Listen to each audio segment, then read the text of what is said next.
Sangye chedan soge chanam la chanchiwa bardo dani kyasosi dagi jinso gibe sanamgi Dula penjira sangye duboro shu Sangye chedan soge chanam la chanchiwa bardo dani kyasosi dagi jinso gibe sanamgi Dula penjira sangye duboro shu Sangye chedan soge chanam la chanchiwa bardo dani kyasosi dagi jinso gibe sanamgi Dola Panjira Sangye Dubara Shu Simjen Tamje Dewa Dan Devi Gyudan Dembara Kyuruji Dungal Dan Dungal Gi Gyudan Tawara Kyuruji Dungala Mepen Dewa Dan Mi Tawara Kyuruji Nyerin Chadan Dan Dave Tanyam La Neba Kyuruji Paden Sawe Lama Rinpoche Dagi Shivra Peme Dishu Kadin Chumbe Gonen Jason de Kusan Toge Ngon Sando Solan Saji Puji Juji Mendo Darira Linshingi De Gemba De Sangi Shindu Mide Amblo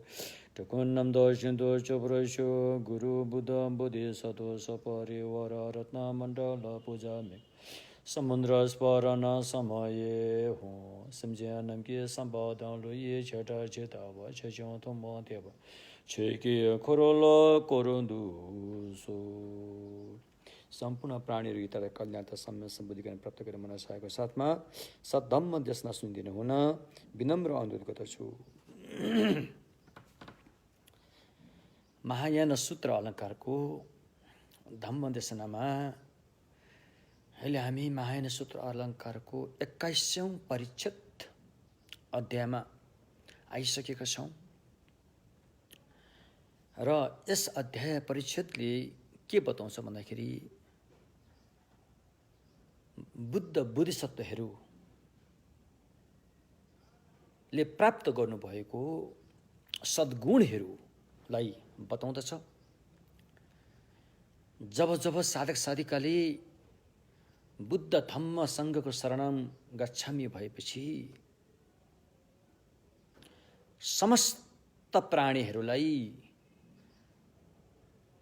आफ्नो नजिकको एकदमै गुण लगाएको व्यक्तिको रूपमा देख्दछ। भन्नुको तात्पर्य धेरै जन्मसम्म आफ्नो आमा भएको देख्दछ, त्यो जान्दछ, ठान्दछ र यसलाई युक्तिसङ्गतद्वारा पुष्टि पनि गर्छ। किनकि संसार अनादिकालदेखि आएकोले यति प्राणीहरू आमा भएर यति प्राणीहरू आमा भएन भनेर छुट्याउनै मिल्दैन। छुट्याउन त त्यहाँ मिल्छ जसको अन्त हुन्छ, तर यो अनन्त अनादि भएकोलाई चाहिँ छुट्याउन सकिँदैन। तसर्थ एउटै कमिलोको कोखमा पनि तपाईले लाखौं लाखौं लाखौं पल्ट जन्म लिइसकेको हुन्छ र त्यो कमिलोले तपाईलाई उत्तिकै आमा भएर गुण लगाएको हुन्छ जतिको यो जुनीको आमाले तपाईलाई गुण लगाउनु भएको छ। यो कुरा पुरै देश थाहा उसले जान्दछ। जानिसकेपछि गुणको बदला गुण तिर्नको लागि भलै बीचबीचमा विभिन्न कर्मको कारणले ती आमा हुन गएका प्राणीहरूले तपाईलाई केही तलमाथि अप्ठ्यारो पारेको भए तापनि अझै पनि उसको गुण नै महत्त्व हुन्छ। गुणले नै जित्ने छ। तसर्थ ती आमाहरूको गुण तिर्ने, गुण कसरी तिर्ने त? अरू कुनै पनि हालतमा आमाको गुण तिर्न सजिलो छैन। एउटै उपाय हो, त्यो आमालाई सत्मार्गमा लगाउन सक्यो भने त्यो गुण तिरेको हुनेछ। सत्मार्गमा लगाउनको लागि सबभन्दा पहिला आफूले सच्चाई जान्नु पर्यो। सच्चाई जानेर मात्रै हुँदैन, प्रष्ट प्रत्यक्षसम्म देख्नु पर्यो। त्यो देख्नको लागि सम्मा सम्बुद्धत्व प्राप्त गर्नु नै सबभन्दा राम्रो उपाय हो। त्यो भन्दा अरू छैन। अरू उपाय कुनै पनि छैन। बाबुआमाको ऋण तिर्नलाई सम्मा सम्बुद्ध हुनु बाहेक त्योभन्दा श्रेष्ठ उपाय अरू छैन भनेर ऊ जान्दछ। जानिसकेपछि समस्त प्राणीको हितार्थ कल्याणार्थ उसले बोधिचित्त उत्पाद गर्छ। अर्थात् मात्र त्यो प्राणीहरूको हितार्थ कल्याणार्थ सम्मा सम्बुद्धता प्राप्त गर्न सकोस् भनेर एउटा चाहिँ अठोट प्रण र प्रतिज्ञाको कवच धारण गर्दछ। त्यसपछि उसले यस मार्गमा साधना गर्दै लान्छ। यो साधना उसको लागि गाह्रो हुँदैन, सुखकर हुन्छ, हैन? फोकटमा पाप कर्म गरेर, फोकटमा नहुने काम गरेर भव संसारमा फसेर रगतको धारा, आँसुको धारा, हड्डीका थुप्रा जम्मा गर्नुभन्दा त त्यो पनि अनन्तकालसम्म बरु यसतर्फ सम्मा सम्बुद्ध हुने बाटोमा लाग्यो भने त एकदमै छोटो, छिटो, छरितो, धेरै उपाय कौशल भएको सुखकर बाटो छ। अहिले पनि सुखै सुख छ, भविष्यमा पनि सुख छ, अन्तमा पनि सम्मा सम्बुद्ध भूमिमा पुगेपछि ती सारा प्राणी हुनुहरूको गुण फर्काउन सकिने हुन्छ। त्यसरी यो मार्ग धेरै सुखकर छ भन्ने उसले जानेर तन मन वचनलाई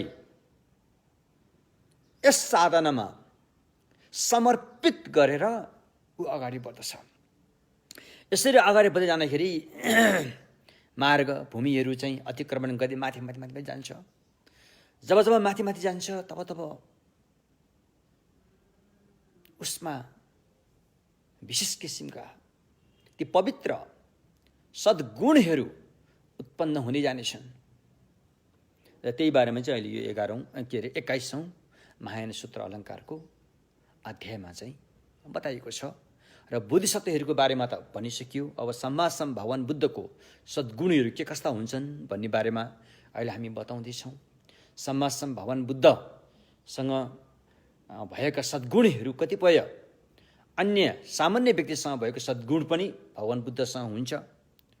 असामान्य लोकोत्तर मार्गबाट प्राप्त भएका श्रावक प्रत्येक बुद्ध र बोधिसत्वले प्राप्त गरेका सद्गुणहरू पनि भगवान बुद्धसँग हुन्छ। र भगवान बुद्धसँग मात्रै हुने सद्गुणहरू पनि भगवान बुद्धसँग हुन्छ। र त्यस्ता सद्गुणहरूको बारेमा हामीले अहिलेदेखि सुन्यौँ भनेदेखि अनि हामीलाई त्यस मार्गमा लाग्नको लागि प्रेरणा मिल्छ।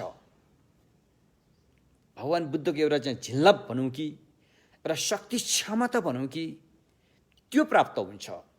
किनकि यो सम्मा सम्भवनको चाहिँ सद्गुण हाम्रो कानले सुन्नाले मात्रै पनि मनमा श्रद्धाको मुद्रा पैदा हुन्छ, श्रद्धाको विश्वासको रिङ बन्दछ भने भगवानको करुणाको अङ्कुशले ठ्याक्क त्यो रिङलाई समाएपछि त अनि झिल्लप त पायो, अधिष्ठान त भयो। तसर्थ यस भगवानको चाहिँ सद्गुण सुन्नलाई नितान्त जरुरी छ, हैन? र हिजो हामीले अलिअलि केही कुराहरू यहाँ भनेका थियौँ। अब यहाँ के अरे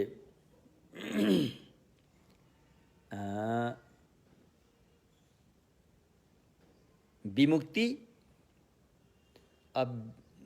व्यवहार र कषिणका सद्गुणहरू भनिन्छ। विमुक्तिको अहिले हामीले फेरि यो विमुक्ति भन्ने आएपछिको निर्वाण भन्ने त्यो कुरो होइन। यो अलि फरक कुरो हो। यो 8 किसिमका विमुक्तिहरू हुन्छन्। यो अलिकति फरक कुराहरू हो। विमुक्ति चाहिँ यो ध्यान समथ चाहिँ राम्रैसँग हासिल गरिसकेपछि अन्य रिद्धि सिद्धि प्रत्याहार्य देखाउनको लागि यी कुराहरूको आवश्यक पर्दछ। अहिलेलाई चाहिँ कतिलाई विमुक्ति भनिन्छ, अनि त्यही विमुक्तिलाई अलि अगाडि गएर त्यसलाई फेरि व्यावह भनिन्छ, अनि फेरि त्यसलाई अलि अगाडि गएर फेरि कषिण भनिन्छ। यस्ता ध्यान प्राप्त भएपछि अनि ती सद्गुणहरू देखा पर्छन्। जस्तो कि विमुक्ति ध्यान प्राप्त भइसकेपछि अनि उसले आफ्नो रूपलाई हेरेर बाहिरी अनेक रूपहरू उसले आफ्नै रूप जस्तो पनि देखाउन सक्छ, अथवा नाना किसिमको रूपहरू पनि देखाउन सक्छ। विशाल रूप मतलब ती रूपहरू देखाउन सक्ने ध्यानलाई चाहिँ विमुक्ति, अब छोटो एउटा बुझ्नलाई मैले भने विमुक्ति भन्छन्। अनि व्यावह भनेको चाहिँ अब व्यावह भन्छ सिल्नुन, आफ्नो भित्र रूपलाई राखेर त्यो रूपलाई हेरेर बाहिर अन्य रूपहरू भन्दा अन्य रूपहरूलाई समन गर्न सक्ने, अन्य रूपहरू भन्दा श्रेष्ठ भएको रूपहरू नानादी किसिमको देखाउन सक्छ र अन्य रूपहरूलाई दबाउन सक्छ। त्यसलाई सिल्नुन व्यावह भनिन्छ। त्यसपछि गएर कसिड, कसिड भनेको भनौँ अब चाहिँ पृथ्वी कसिडको ध्यान गऱ्यो भनेदेखि पृथ्वी कसिडको ध्यान लाभ गरिसकेको छ भने तपाईँ त्यो कसिड ध्यानमा रहेर सारा तपाईँले कहाँसम्म चाहनुहुन्छ त्यहाँसम्मको जमिनलाई सुनै सुनमा रूपान्तरित गरेर देखाउन सक्नुहुन्छ। त्यो पानीको कसिडमा पनि त्यही हिसाबले पानी, अब पृथ्वी कसिडलाई राम्रोसँग ध्यान प्राप्त गरेको छ भने तपाईँ पानीमा पनि जमिनमा हिँड्ने सरह हिँड्न सक्नुहुन्छ, होइन? त्यति पानीको कसिड राम्रोसँग त्यो ध्यान प्राप्त गरेको छ भने जमिनमा पनि पानीमा पौडी सरह हिँड्न सक्नुहुन्छ। आगोको कसिड राम्रोसँग ध्यान त्यो प्राप्त गरेको छ भने सारा विश्व नै आगो दन्त्य र बालेको देखाउन सकिन्छ, आदि आदि। यी जम्मा 10वटा हुन्छ। यी कसरी ध्यान प्राप्त भयो भनेपछि त्यो शक्ति उसले देखाउन सक्ने भएको हुनुपर्छ। मात्र अहिले यता कता सुन्ने गरिन्छ हामीले कसरी ध्यान प्राप्त गऱ्यौँ, विमुक्ति ध्यान प्राप्त गऱ्यौँ चाहिँ भन्छन्, तर क्वालिटी चाहिँ छैन। त्यसको गुण चाहिँ देखाउन सकिएन भने त्यो ध्यान पुरै प्राप्त गरेको हुँदैन। उही महान विद्वान पण्डित शाक्य पण्डितले एउटा शाक्य पण्डितले भन्नुभएको छ, कतिले त्यति बेला भन्थे अरे दर्शन मार्ग प्राप्त भइसक्यो, सद्गुणहरू चाहिँ अलि पछि देखा पर्छ भन्थे अरे। अनि त्यसलाई चाहिँ अनि शाक्य पण्डित धर्मस्वामीले एउटा व्यङ्ग हान्नुभएको छ। उसो भए त घाम आज झुल्क्यो, ज्योति घामको ज्योति चाहिँ भोलि लाग्छ भन्नुपर्ने हुन्छ भनेर एउटा व्यङ्ग हान्नु भएको छ। त्यस्तै हो। त्यसकारण यी कसिड, विमुक्ति, व्यावह यस्ता ध्यान प्राप्त भइसकेको हो भने त्यसको सद्गुणहरू चाहिँ तत्कालै देखा परिहाल्छ। होला अब त्यो पुरा देखा नपर्ला, केही हदसम्म त देखा परिहाल्छ। त्यसकारण यी समता ध्यानहरूबाट प्राप्त गर्नुपर्ने यस्ता सद्गुणहरू उत्कृष्ट किसिमको भगवानमा रहेको हुन्छ, होइन? जतिको बुद्धमा ती सद्गुणहरू हुन्छन् त्यतिको श्रावक अर्हत प्रत्येक बुद्धहरूमा, बोधिसत्वहरूमा पनि भनौँ रहेको हुँदैन। यसको मतलब यो होइन कि फेरि यहाँ श्रावक अर्हत प्रत्येक बुद्ध बोधिसत्वलाई होच्याउन खोजेको होइन है। फेरि श्रावक अर्हतहरूसँग त कहिलेकाहीँ त झनै भगवान बुद्ध सरहका रीति प्रत्याहार्य पनि देखाउने हुन्छन्, नभएको होइन। तर भगवानको तुलनामा भगवान बुद्धको तुलनामा उहाँहरूमा केही भगवानमा भए सरह चाहिँ अलि हुँदैन भन्न खोजेको मात्रै हो, होइन? त ती महान श्रावकहरू त अद्भुतै ती अर्हतहरूका एउटा यहाँ घटनाहरू प्रस्तुत गरिएको छ। भगवान बुद्धको पिता सिद्धोधन राजा अति वृद्ध भइसक्नु भएको थियो। हुन त भगवान बुद्ध राजा सिद्धोधनले बुढेसकालमा जन्मेका छोरा हुन्। लगभग 50 वर्ष नाघिसकेपछि अनि सिद्धार्थ कुमारको जन्म भएको हो र 29 वर्ष त घरमै बस्नुभयो भनेपछि त उस कति उमेर भयो र 29, 50, 80, 90 झनै धेरै नै वृद्ध अवस्थामा पुगेको हुनुपर्छ। अति वृद्ध भएको अवस्थामा लौ मेरो छोरा त भगवान बुद्ध भयो भन्छन्, सबैले दर्शन गर्न जान्छन्, म त बुढो भएँ, लौ न मेरो पनि के समाचार पुर्याइदेऊ, म मर्नुभन्दा पहिला भगवानको दर्शन गर्न चाहन्छु भनेर खबर पठाए राजा सिद्धोधनले। जति पनि व्यक्तिहरूले ती खबर लिएर, समाचार लिएर भगवानका पुगे, भगवानको दर्शन पाएर भगवानको मुखार बिन्दबाट सद्धम्म देशना सुने, सद्धम्म देशनाबाट मन्त्रमुग्ध भएर ती राजाको समाचारै बिर्से। यस्तो घटना धेरैपल्ट भयो र राजा सिद्धोधन अति निराश भएर कसरी चाहिँ मेरो छोरा भगवानको दर्शन पाउला भनेर भगवानको बाल्यकालका साथी एकदम चतुर्याई कालु दाई भन्ने एकजना हुनुहुँदो रहेछ। यी उनका मन्त्रीका छोरा पनि हुन्। अनि हे कालु दाई, तिमी त भगवानको बाल्यकालका मित्र पनि हौ, साथी पनि हौ। तिमी धेरै अक्लमन्द छौ, चतुर्याई पनि छौ। त्यसैले मलाई पक्का विश्वास छ यो समाचार तिमीले भुल्ने छैनौ। जाऊ, तिमी भगवानका मेरो समाचार लिएर जाऊ र म भगवानको दर्शन गर्न चाहन्छु, यो समाचार भगवानसँग पुर्याइदेऊ भनेर महाराज शुद्धोधनले यो समाचार कालुदाई नाम गरेका ती व्यक्तिलाई दूतको रूपमा पठाए। राजाको वचनलाई सिरोपर गरेर कालुदाईले भने, जसोसुकै परिस्थिति झेल्न परे पनि हजुरको समाचार चाहिँ म बिर्सिनेवाला छैन, म भगवानका पुर्याएरै छोड्छु भनेर बाचा गरे। र कालुदाई जहाँ भगवान मेरो ख्यालमा जहाँसम्म लाग्छ त्यति बेला भगवान त्यहाँबाट निकै टाढै बस्नु भएको हुनुपर्छ कपिल वस्तुबाट। अनि कयौँ दिन लाएर कालुदाई भगवान समक्ष पुगे र उनले तुरुन्तै त्यो समाचार भन्न चाहिँ सकेनन्। बिर्सन त बिर्सिनन्, तर तुरुन्तै भनिहाल्न पनि सकेनन्।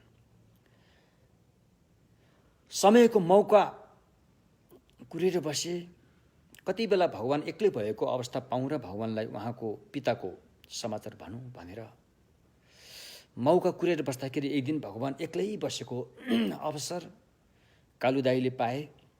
अनि उहाँ भगवानको यहाँ गएर अब सिद्धै भन्नु पनि उहाँलाई अलिकति अप्ठ्यारो लाग्यो। ल, तपाईँको बुवाले बोलाएछ जानु पऱ्यो भन्नु पनि त अब अप्ठ्यारो। उहाँ त फेरि पहिलाको त्यस्तो साथीको रूपमा हुनुहुन्न, उहाँ त समाजसँग बुद्ध भइसक्नु भएको छ। उहाँसँग कुरा गर्दाखेरि धेरै होस राखेर कुरा गर्नु पनि उनी जान्दथे। शब्दको चयनीहरू विभिन्न धेरै सम्मानका साथ कुरा गर्नु पनि उनी जान्दथे कालुदाई। र उनले एउटा चाहिँ काव्यात्मक ढङ्गबाट चाहिँ कुराको प्रारम्भ गरे। भो भगवान, यो मौसम धेरै सुन्दर छ। यति बेला कपिल वस्तुतिर एकदमै रमाइलो छ। चराचुरुङ्गीले मिठा मिठा धुन निकालेर आवाजको रूपमा गाइरहेका छन्। जमिनमा फुलहरू एकदमै राम्रोसँग फुलिरहेको छ।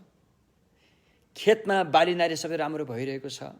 सबै ठाउँमा खुसियाली खुसियाली छ भनेर कपिल वस्तुको एकदमै प्रशंसा गर्न थाले। भगवानलाई त थाहा थियो उनी के भन्न गइरहेछन् भनेर। अनि भगवानले जानिकन सोध्नुभयो, हे कालुदाई, तिमी कपिल वस्तुको बारेमा किन यसरी खुब प्रशंसा गर्दैछौ भन भनेपछि अनि बल्ल उनले अवसर पाएको ठानेर अनि भगवानलाई महाराज शुद्धोधनले यस्तो वृद्ध भएको अवस्थामा हजुरको दर्शन गर्न चाहनुहुन्छ भनेर मलाई चाहिँ यसरी दूत बनाएर समाचार पठाएको हो भनेर सबै कुरा भनेपछि कालुदाई त भिक्षु भइसकेको थिए। हुन्छ, म महाराज शुद्धोधनसँग भेट्न आउँछु भनेर समय तोकेर अनि कालुदाईले चाहिँ पहिल्यै त्यो समाचार पुर्याउन पठाए। अनि कालुदाईले त्यो समाचार पहिले उता पुर्याइसकेपछि भगवानको सवारी हुने मार्गमा सबै सरसफाइ हुन थाल्यो। सबै व्यक्ति कपिल वस्तुवासीहरू हर्ष उल्लासित थिए कि जुन देशमा जन्मेका राजकुमार हैन कयौं वर्ष राज्यको सुख भोग मोज मस्ती छोडेर मात्र प्राणीको हित र कल्याणार्थ समाजसँग बुद्धिज्ञान प्राप्त गर्नुभयो। आज उही व्यक्ति यो ठाउँमा आउँदै हुनुहुन्छ भनेपछि त सबैलाई एउटा हर्षको चाहिँ हैन उत्साह जाग्यो। सबै हर्षले गदगद भए। स्वागतको लागि भव्य तयारी भइरहेको थियो। सेनापतिले आफ्ना सेना सबैलाई आदेश दिए, सबै हात हतियारहरू थन्काएर राख, सबैको हातमा फूलको गुच्छा होस्। महाराज स्वयं शुद्धोधन 500 जना पुरुष सहित सेतो वस्त्रमा सजिए। महारानी गौतमी भगवान बुद्धको आमा त बितिसक्नु भएको थियो, तर कान्छी आमा गौतमी पनि त्यस्तै वस्त्रले 500 शाक्य नारीहरू समेत सजिएर बसे स्वागतको लागि, भगवानको स्वागतको लागि। त्यसै गरेर 500 शाक्य कुमारहरू र 500 शाक्य कन्याहरू लगायत विशाल विशाल विशाल विशाल भेला भएर भगवानको स्वागतको लागि सबै लाइनबद्ध भएर बसे। कालु दाइ त पहिले त्यहाँ पुगिसकेका थिए। अनि अन्तरिक्ष मार्ग भएर सबभन्दा पहिला एकजना व्यक्तिको त्यहाँ उदय भयो। यस्तो रिद्धि सिद्धि देखाएर आउनुभयो कि कयौं सूर्य एकैपल्ट उदय हो कि क्या हो भनेर आउनुभयो। महाराज सिद्धोधनले त्यो देखे। कालु दाइ भगवान वहीँ हुनुहुन्छ भनेर सोधे। होइन महाराज, उहाँ त भगवानका रिद्धि प्रत्याहार्यमा अग्र स्थान हासिल गरेका मौद्गली पुत्र हुन्, महामौद्गल्याण्डमा हुन् भनेर परिचय दिए। यसरी त्यस्ता महान अरहन्तहरू हुनुहुन्थ्यो, यस्ता रीति सिद्धि देखाउने। त्यसपछि सारीपुत्रदेखि लिएर क्रमशः अरहन्तहरूको 101 रीति सिद्धि प्रत्याहार्य देखाएर अगाडि आए र कालु दाइले महाराज सिद्धोधनलाई परिचय दिँदै गए। अन्तमा ब्रह्म इन्द्र लगायत देवहरूले चमर हम्काएर विशाल भव्य स्वागतका साथ भगवानको आगमन भयो। वहीँ हुनुहुन्छ महाराज भगवान शाक्य मुनि भनेर कालु दाइले महाराज सिद्धोधनलाई परिचय दिए। महाराज सिद्धोधनलाई आफ्नो पुत्र वियोगको ठुलो चोट त छँदै थियो। एउटा सांसारिक माया दया उनीमा थियो। उनी एकदम भावुक बने भगवानलाई देखेर। त्यही पनि आफूले खपेर आँसुको धारालाई रोकेर खुसीको आँसुले आँखा रसाएकै थियो महाराज सिद्धोधनमा, गौतमी प्रजापतिमा। गौतमीले भगवानको पालन पोषण उहाँले कान्छी आमा भएर गर्नु भएन, आफ्नै आमा भएरै उहाँले चाहिँ भगवानको बाल्यकालमा पालन पोषण गर्नुभएको थियो। उहाँ आफ्नो छोरा भगवान भएर आएको देखेर हर्षले गदगद हुनुभयो। ती लगायत सारा कपिलवस्तुवासीहरू हर्षले गदगद थिए। भव्य स्वागत भयो भगवानको। र महाराजले भगवानको विश्रामको लागि एउटा अलग्गै ठाउँ तयार पारेका थिए र त्यहाँ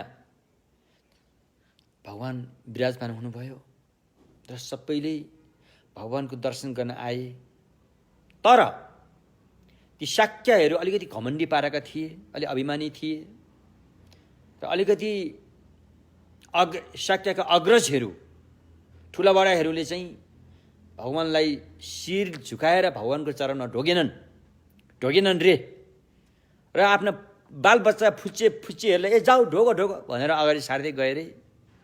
बालबच्चाहरूलाई चाहिँ ढोक्न लगाए रे। ती अग्रजहरूले चाहिँ आफ्नो घमण्डी पार यी त हाम्रा भान्जा हुन् नि, यी त हाम्रा नाति हुन् नि, यी त हाम्रो के हुन् नि भन्दै साइनो लाउँदै ढोग्न मानेनन्।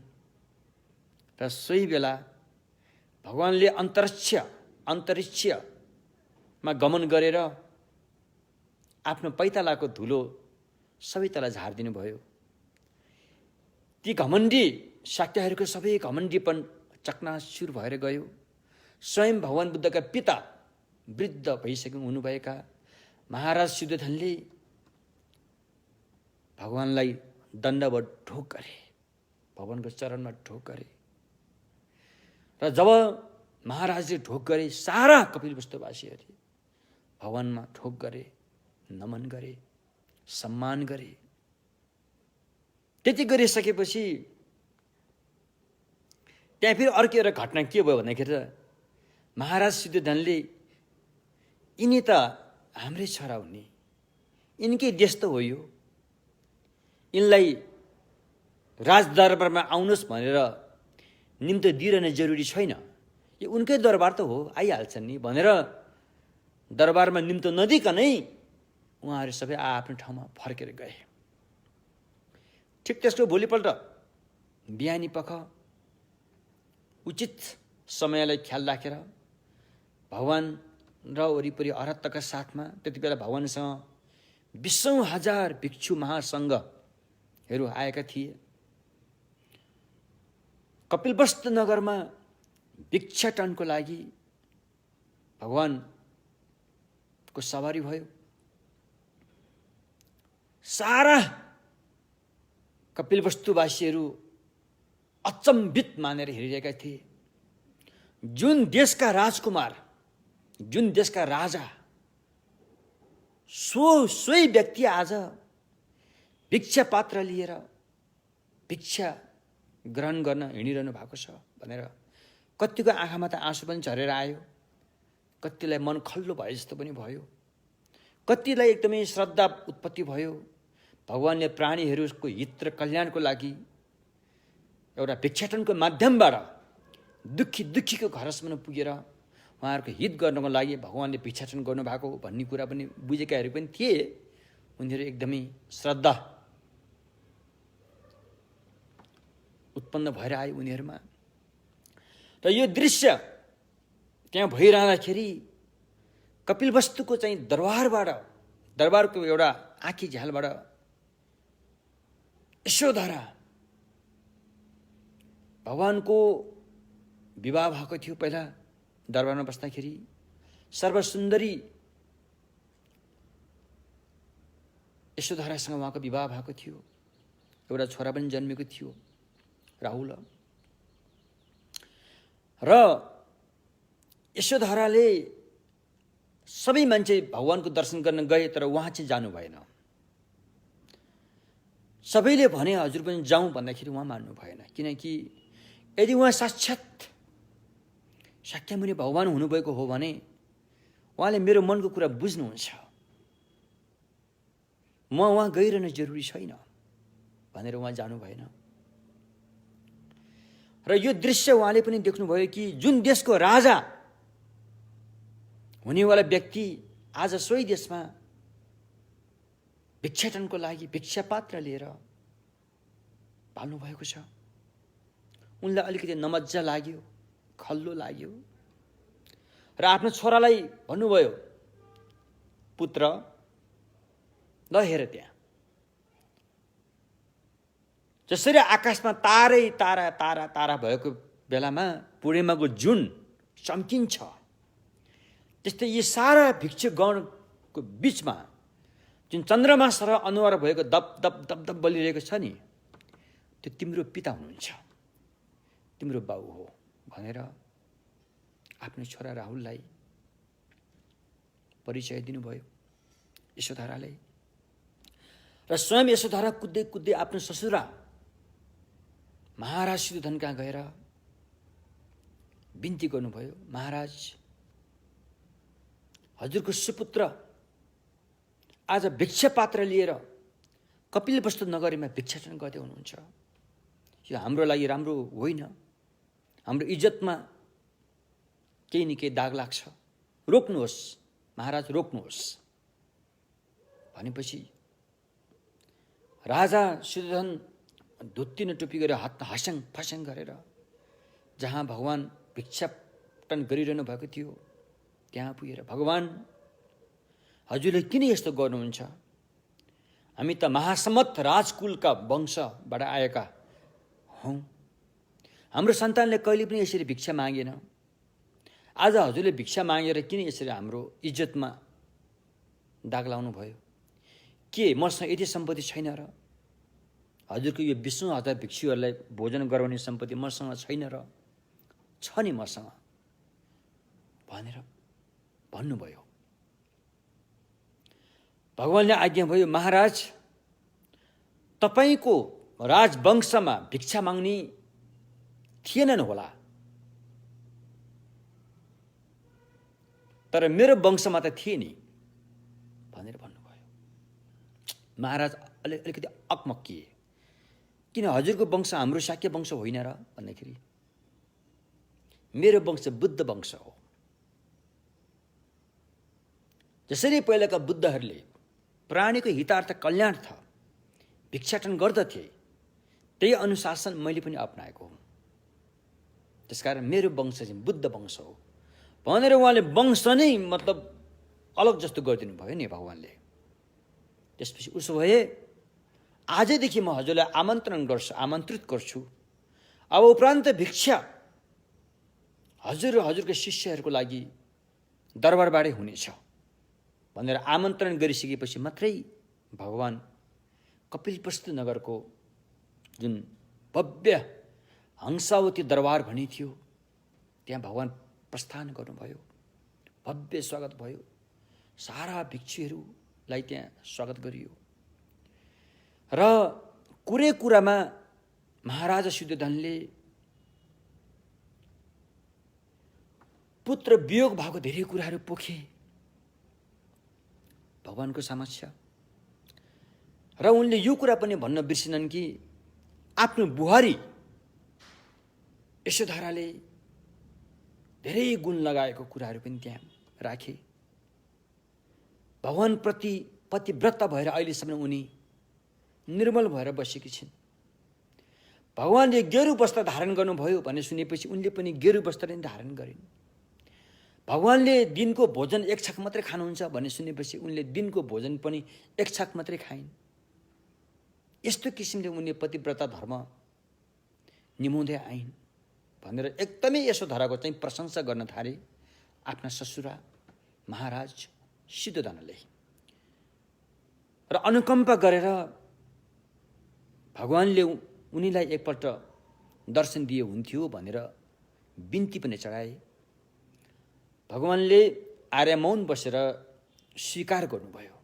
हुन्छ म यशोधरालाई भेट्न जान्छु भनेर वरिष्ठ अरहतहरूलाई मात्रै साथमा लिएर भगवान यशोधराको कोठामा पुग्नुभयो। जसरी जब भगवान यशोधराको कोठामा प्रवेश गर्नुभयो, प्रवेश गर्नु पूर्व भगवानले आफ्ना शिष्य वरिष्ठ अरहतहरूलाई आज्ञा भयो कि म यशोधराको कोठामा जाँदाखेरि यशोधरालाई जे पनि गर्लिन् तिमीहरूले नरोक्नु। उनलाई मैले धेरै पीडा दिएको छु। उनले जे पनि गर्लिन् तिमीहरूले नरोक्नु, यो उनको त्यो गर्ने अधिकार छ भनेर भगवानले आज्ञा भयो। र भगवान शाक्यमुनि जब यशोधराको कोठामा प्रवेश गर्नुभयो, जसरी ठुलो तुफानले रुखलाई ढाल्दछ त्यस्तै गरेर आफ्नो पति वियोग भएको कयौं वर्षको त्यो पीडाको वेगले यशोधरालाई भगवानको चरणमा ढल्न पुगिन् र आफ्नो शिर भगवानको चरणमा राखेर उनी रुन थालिन्। यति धेरै रुइन् कि सारा यशोधराको आँसुबाट भगवानको चरणै धोइयो। तर भगवानले नरौसम्म पनि भन्नु भएन। भगवान चुपचाप लागेर त्यहाँबाट फर्किनु भयो। यसरी चाहिँ यशोधरालाई दर्शन दिनुभएको थियो र फर्केर यशोधराको बारेमा भगवानले यशोधरा यो जुनको मात्र मेरो पत्नी होइन, धेरै जुनी पहिलादेखि नै उनी मेरो पत्नी भइसकेकी छन्। मेरो यो बोधिसत्वको मार्गमा उनले मलाई मद्दत दिँदै आएका छिन् र यसपालि पनि उनले मलाई राम्रैसँग मद्दत दिइन् र अहिले म समाज सम्बुद्ध हुन सफल भएँ। यसमा यशोधराको पनि ठुलो हात छ भनेर भगवानले पनि यशोधराको प्रशंसा गर्नुभयो। यस्तै किसिमले चाहिँ त्यो अरहतहरूमा चाहिँ यति ठुलो रीति प्रत्याहार्य देखाउँदथे कि धनी भगवान बुद्धै हो कि भन्ने अरूलाई भ्रमसम्म पर्न सक्थ्यो।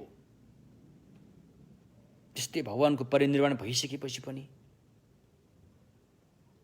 जब राजगृहमा हात्तीमाथि चढेर महाराज अजातशत्रु यात्रा गर्दथे र भगवानको परिनिर्वाण भइसकेपछि सङ्घको प्रमुख भूमिका महाकाश्यप अरहतले जिम्मा लिएका थिए र जहाँ जहाँ महाकाश्यप अरहत देख्थे कि सम्राट अजातशत्रु हात्तीमा छन् भने हात्तीबाटै हाम फालिदिन्थे, दरबारको माथि कौशीमा थिए भने कौशीबाटै हाम फालिदिन्थे, तर चोट लाग्दिन्थ्यो। त्यो अरहतहरूसँग त्यति क्षमता थियो। तर पछि महाकाश्यपले भन्नुभयो, महाराज हामी कहिलेकाहीँ ध्यानमा नरहेको बेला हुन सक्छ। त्यसकारण तपाईँ जहिले पनि हामीलाई देख्दैमा अरत्तलाई देख्दैमा हामफाली हाल्नु हुँदैन, तपाईँलाई चोट लाग्न सक्छ। अहिले त म ध्यानमा थिएँ र पो मैले तपाईँलाई बचाएँ। हामी र भगवानमा धेरै फरक छ। भगवान बुद्धमा हिँड्दा बस्दा जति बेला उहाँ ध्यानमा रहिरहन सक्नुहुन्छ, तर अरत्तमा त्यस्तो क्षमता हुँदैन भनेर रोक्नु परेको थियो, त्यो कार्य रोक्नु परेको थियो। त्यसैले त्यस्ता अरहतहरू पनि थिए। यहाँ अरहतलाई कमजोर ठानेको पटक्कै होइन, भगवानको तुलनामा मात्रै उहाँहरू अलिकति कमजोर हो भन्नु खोजेको मात्र हो। होइन भने संसारका देवी देवताहरू या मयौँ भन्ने इन्द्र ब्रह्मा कति पनि छन्, अरहतको दाँजो ती सारा देवी देवताहरू अरहतसँग दाँजो गर्न सकिँदैन। उहाँहरू धेरै महान हुनुहुन्छ। अरहतहरू क्लेश आवरण जस्ता अविद्यालाई टोटली जरेदेखि त्यागेका हुन्छन्,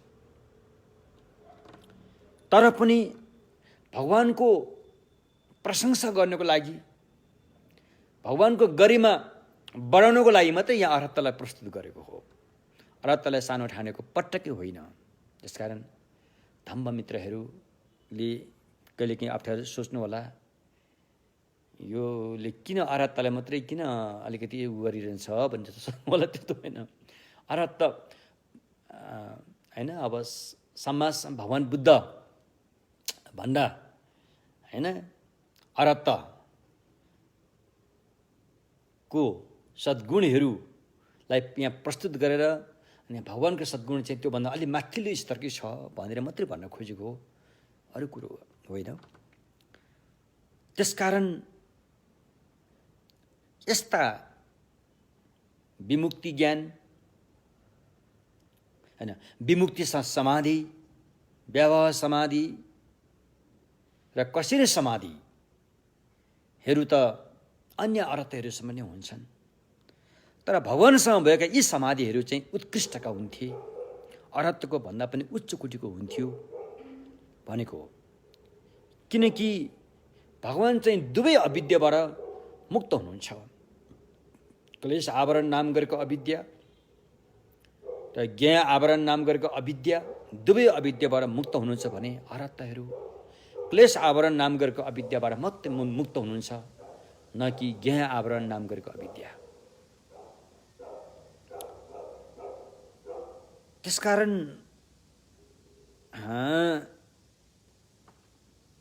त्यस्तै गरेर लौकिक देवी देवताहरू, लौकिक सिद्धि पाएकाहरू, लौकिक ऋषिहरू, उनीहरूले चाहिँ आफ्नो दृश्य आफूले जे कुरो देख्छन् त्यसलाई मात्रै आफ्नो अधीनमा बस्न पार्न सक्छन्, त्यो बाहेक अरूलाई सक्दैनन्। श्रावक अरहतहरूले त्रिशास्त्र महाशास्त्र लोकधातु मध्ये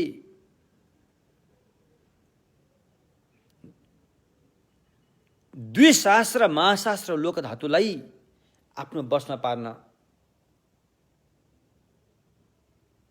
सक्छन्।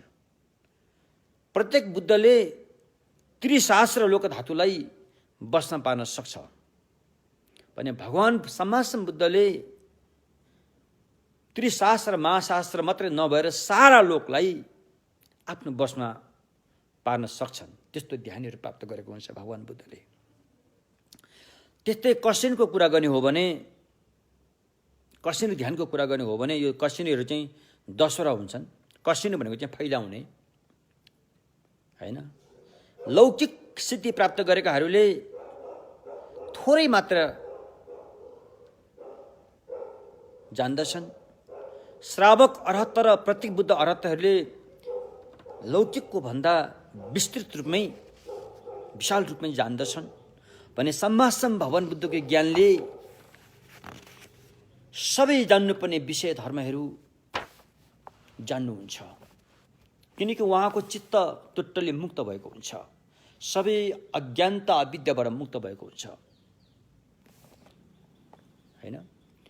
लौकिक चाहे त्यो देवी देवता होस्, चाहे त्यो ऋषिहरू नै किन नहोस्, उनीहरू दुवै अविद्याबाट मुक्त भएका हुँदैनन्। उनीहरूसँग क्लेश आवरण पनि हुन्छ, ज्ञान आवरण पनि हुन्छ।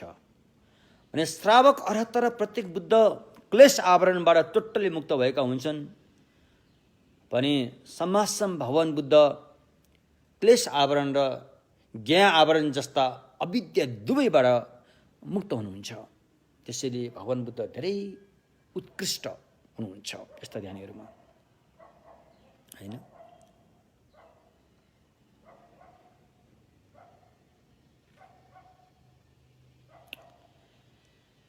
त्यस्तै गरेर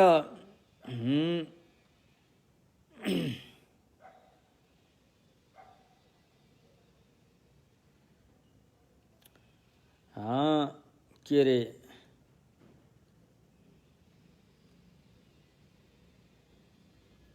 भगवान बुद्धसँग भएको सद्गुण, बुद्धसँग भएको सद्गुणहरू चाहिँ अनाभोग रूपमा रहेको हुन्छ। अनाभोग भनेपछि आफसे आफ प्रयत्न नगरिकनै ती सद्गुणहरूले कार्य गर्न सक्छ। यस्तो किसिमले अनाभोग रूपमा रहेको हुन्छ।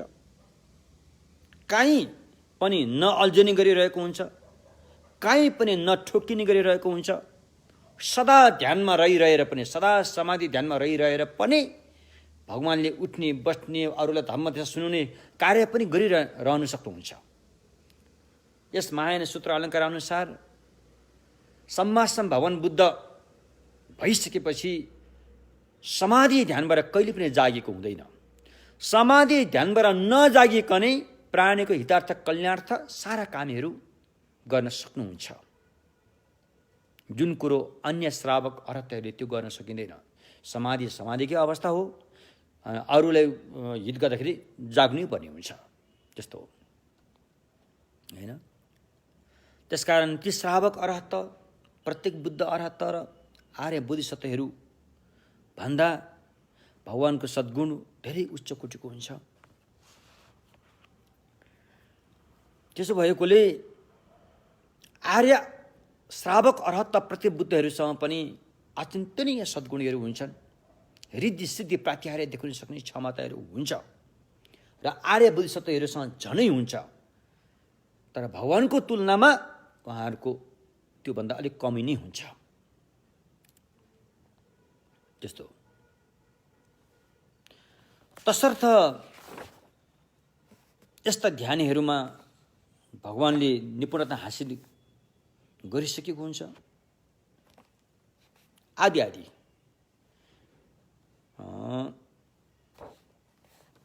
मैले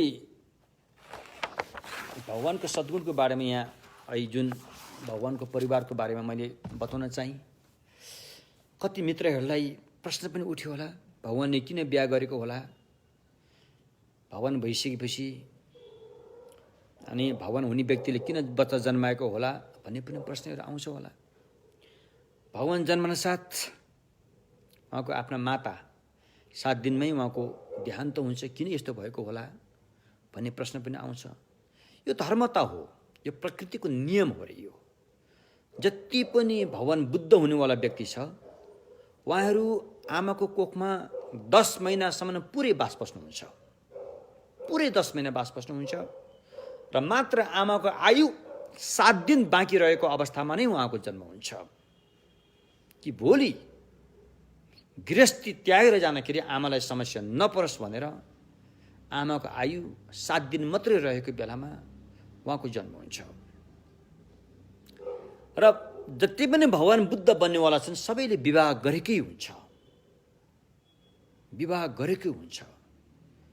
किनकि भगवान बुद्ध चाहिँ एउटा 32 लक्षणले युक्त भएको पुरुषको रूपमा हुनुहुन्छ। 32 लक्षणले युक्त भएको पुरुषसँग पुरुष इन्द्रिय पूर्ण रूपमा हुन्छ।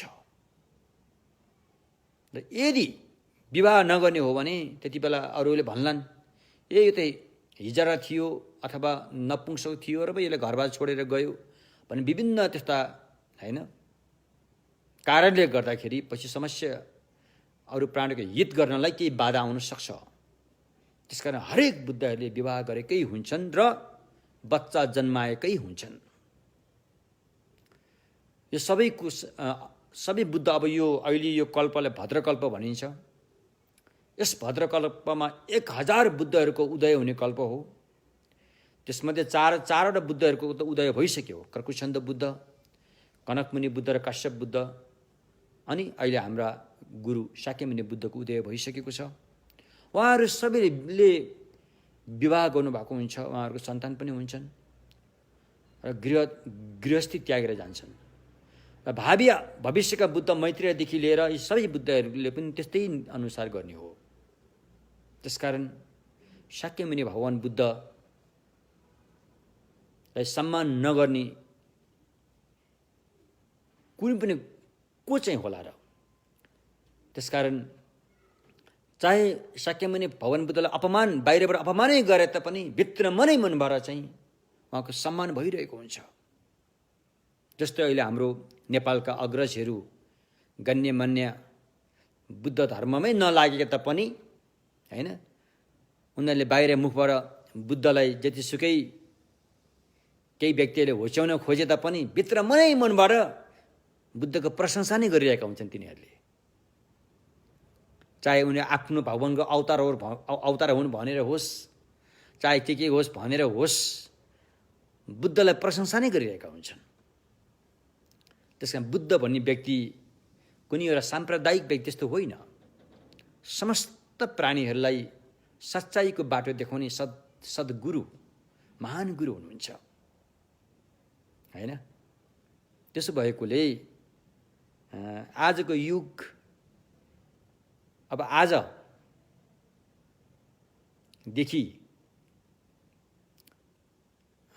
21औंमा बाहिरी ज्योतिष शास्त्र अनुसार त्यो भइरहेको छ। नयाँ वर्ष सुरु भइरहेको छ। नयाँ युगको सुहाउँदो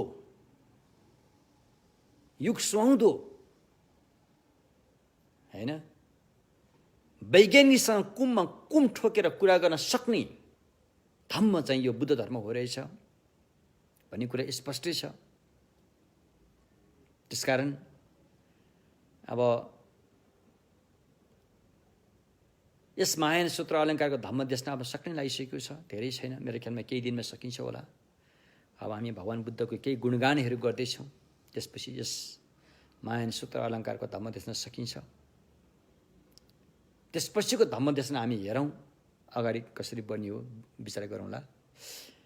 त्यसकारण सम्भाषण भगवान बुद्धलाई चिन्नु छ। तपाईको केही शारीरिक अवस्था ठिक छ भने, यसो हातमा 2 पैसा छ भने तपाईँ लुम्बिनी जानुहोला, लुम्बिनी भ्रमण गर्नुहोला। इतिहासको पानामा यस्ता महान व्यक्तिको जन्म भएको ठाउँ हो त्यो हैन। सक्नुहुन्छ भने बुद्ध गया पनि जानुहोला, सारनाथ पनि जानुहोला, कुशीनगर पनि जानुहोला। धेरै पवित्र ठाउँ हो त्यो, अद्भुत। त्यहाँ जानु भनेर भगवानले आज्ञा भएको छ। यहाँ मैले भनेको होइन, यो भगवानले आज्ञा भएको छ। भगवानको जीवनको अन्तमा ती 4वटा धाममा जानुहोला, दर्शन गर्नु। ती 4वटा पवित्र स्थान दर्शन गर्ने व्यक्ति कहिले पनि पशु लोकमा जन्म लिनु पर्दैन, प्रेत लोकमा जन्म लिनु पर्दैन, नरक लोकमा जन्म लिनु पर्दैन भनेर भगवानले जिम्मै लिनु भएको छ। यो ग्यारेन्टी नै दिनुभएको छ। त्यसकारण सकेमा आफ्नो मातापिताहरूलाई पनि त्यहाँसम्म भ्रमण गर्न सक्यो भने त एकदम मातापिताको भलो गरेकै हुनेछ। ती छोराछोरीले नसकेमा आफू भए पनि त्यहाँ जाने, त्यहाँका केही पवित्र चिजहरू ल्याएर ती मातापिताहरूलाई चाहिँ दर्शन गराउने ठुलो कुरा हो, एकदमै राम्रो हुनेछ। हस् त यति भन्दै सबैलाई शुभकामना, दीर्घायु, सुस्वस्थ होस् र यस महामारी रोगबाट शीघ्र स्वास्थ्य लाभ होस् र अन्ततगत सबैले बुद्धत्व प्राप्त गर्न सकोस् भन्दै पुण्य परिणाम गरौँ।